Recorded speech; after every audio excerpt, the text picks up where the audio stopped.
Class 6-এর পরিবেশ ও বিজ্ঞান বইয়ের ৪র্থ অধ্যায় থেকে গুরুত্বপূর্ণ প্রশ্ন উত্তর নিয়ে চলে এসেছি। এই প্রশ্ন উত্তরগুলি তোমাদের জন্য খুবই গুরুত্বপূর্ণ।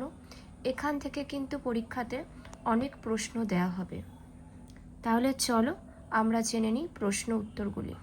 দেখো, প্রথম প্রশ্ন, ম্যাগমা কি? দেখো, পৃথিবীর গভীরের চাপ ও উষ্ণতা এতটাই বেশি যে সেখানে পাথর তরল অবস্থায় থাকে। এই তরল পাথরকে বলা হয় ম্যাগমা। মনে রাখবে, পারলে এই উত্তরটি তোমরা নিজেদের খাতায় লিখে নাও। যেগুলি আলোচনা করব সেগুলোই খুব গুরুত্বপূর্ণ, বাকিগুলো তোমরা শুধু একটু দেখে রাখতে পারো। পরবর্তী দেখো, রূপান্তরিত শিলা কিভাবে গঠিত হয় বা রূপান্তরিত শিলা কাকে বলে? দেখো, আগ্নেয় শিলা ও পাললিক শিলা মাটির গভীরে গরমীয় চাপে বদলে গিয়ে পরিবর্তিত শিলা বা রূপান্তরিত শিলা তৈরি করে। যেমন গ্রানাইট পরিবর্তিত হয়ে নিস তৈরি হয়। মনে রাখবে তোমরা, গ্রানাইট পরিবর্তিত হয়ে নিস তৈরি হয়। আগ্নেয় শিলা ও পাললিক শিলা মাটির গভীরের গরমীয় চাপে বদলে গিয়ে পরিবর্তিত শিলা বা রূপান্তরিত শিলায় তৈরি হয়। পরবর্তী আমরা দেখে নেব, দুটি জীবাশ্ম জ্বালানির নাম লেখো। কয়লা এবং পেট্রোলিয়াম হলো দুটি জীবাশ্ম জ্বালানির নাম। দেখো, এই ধরনের অনেক প্রশ্ন আছে যেগুলো জাস্ট এক ঝলক দেখাচ্ছে। আকরিক বলতে কি বোঝো? এগুলো খুব বেশি গুরুত্বপূর্ণ নয়, তাই আলোচনা করছি না। যেগুলো থেকে তোমাদের পরীক্ষায় আসতে পারে তেমনই বাছাই করা গুরুত্বপূর্ণ প্রশ্ন উত্তরই কিন্তু তোমাদের কাছে আমি সর্বদা তুলে ধরি।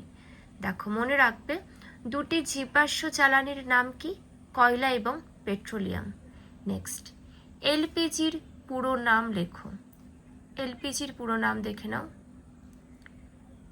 দেখো, লিকুইফাইড পেট্রোলিয়াম গ্যাস। নেক্সট, আগ্নেয় শিলা কয় প্রকার ও কি কি? মনে রাখবে, আগ্নেয় শিলা 3 প্রকার, ব্যাসাল্ট, গ্রানাইট ও পিউমিস।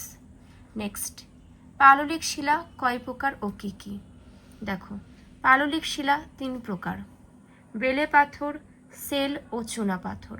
পাললিক শিলা 3 প্রকার, বেলে পাথর, শেল ও চুনা পাথর। নেক্সট, মাটির গভীরে গেলে কি ঘটে? জাস্ট দেখে রাখো, এগুলো খুব একটা গুরুত্বপূর্ণ নয়। পরবর্তী, ফসিল ফুয়েলের দুটি ব্যবহার লেখো। দেখো, ফসিল ফুয়েল বা জীবাশ্ম জ্বালানি প্রধানত জ্বালানি রূপে ব্যবহৃত হয়, আরেকটি তাপবিদ্যুৎ উৎপন্ন করতে ব্যবহৃত হয়। নেক্সট, একটি বায়োগ্যাসের উদাহরণ দাও। একটি বায়োগ্যাসের উদাহরণ হলো গোবর গ্যাস। পরবর্তী, কোন ধরনের আগ্নেয় শিলায় অসংখ্য ছিদ্র দেখা যায়? পিউমিস নামক আগ্নেয় শিলায় অসংখ্য ছিদ্র দেখা যায়। অত্যন্ত গুরুত্বপূর্ণ কিছু ছোট প্রশ্ন উত্তর দেখে নাও, এমসিকিউ টাইপস। দেখো, রেল লাইনের কালো পাথর হলো প্রকৃতপক্ষে আগ্নেয় শিলা। নেক্সট, একটি আগ্নেয় শিলার উদাহরণ হলো ব্যাসল্ট। পরবর্তী, লোহার একটি আকরিক হলো হেমাটাইট। পরবর্তী, জীবাশ্ম দেখা যায় পাললিক শিলায়। নেক্সট, একটি সংকর ধাতু হলো পিতল। পরবর্তী, ইস্পাত তৈরি করার সময় লোহার সাথে সামান্য পরিমাণে মেশানো হয় কি? কার্বন। নেক্সট, বেলে পাথর প্রকৃতপক্ষে পাললিক শিলা। পরবর্তী, প্রাকৃতিক গ্যাসের প্রধান উপাদান মিথেন। নেক্সট, মানুষের সবচেয়ে বেশি ব্যবহৃত জীবাশ্ম জ্বালানি হলো কয়লা।